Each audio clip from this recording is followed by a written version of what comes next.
খুশি, কেউ দেখছেন প্রভাব, কেউ মনে করছেন 16 দিনের অভিজ্ঞতায় জীবনে উদ্দাম গতিতে রাশ টানতে শিখবেন তিনি।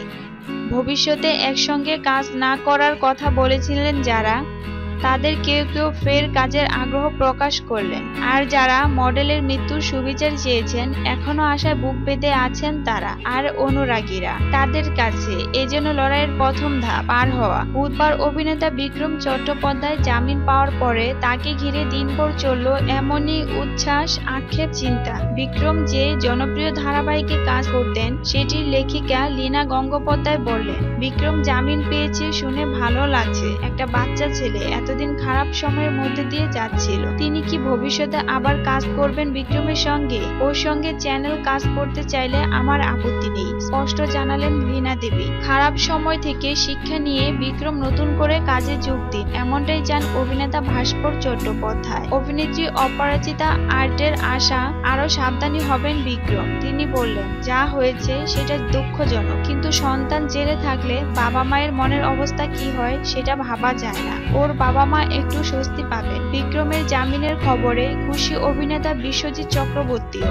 আশা করছি দ্রুত ওকে ভালো কাজ করতে দেখতে পাবো, বললেন তিনি। এত কিছুর মধ্যেও হাল ছাড়ছে না মডেল সোনিকা সিংহ চৌহানের পরিবার। এই জামিনকে আলাদাভাবে গুরুত্ব না দিয়ে সুবিচারের অপেক্ষায় তারা। পরিবারের তরফে জানানো হয়, পুলিশ চার্জশিট পেশের পরে জামিন পাওয়া অস্বাভাবিক নয়। এখনো বিচার বিভাগের উপরে আস্থা রাখছেন তারা। সোনিকার বাবা মায়ের একটাই আর্জি, দ্রুত বিচার শুরু হোক, সত্যের জয় হোক। সোনিকার ঘনিষ্ঠ বন্ধু অভিনেতা সাহেব ভট্টাচার্য অবশ্য এই নিয়ে কোনো মন্তব্য করতে চান না, জানিয়ে দেন আইনজীবীদের পরামর্শ মতো বিচার বিভাগীয় বিষয়ে কোনো মন্তব্য করবেন না তিনি। মন্তব্য করতে নারাজ সোনিকার বন্ধু ও এই মামলার সাক্ষী অভিনেতা অনিন্দ্য চট্টোপাধ্যায় বললেন, পুলিশের কাছে বয়ান দিয়েছি, তাই বিচারাধীন বিষয়ে কোনো মন্তব্য করতে চাই না। কি হয়েছে এতদিনে সকলের কাছে তা পরিষ্কার। তবে এত কিছু নিয়ে ভাবতে নারাজ বিক্রমের অনুগামীরা। অভিনেতার জামিনের অপেক্ষায় মঙ্গলবার রাত থেকেই ফেসবুকে ভয়েস ফর বিক্রম গ্রুপের জমতে থাকে শুভকামনার ভিড়। বুধবার জামিনের খবর জানাজানি হতেই ফের হইচই শুরু হয় গ্রুপে।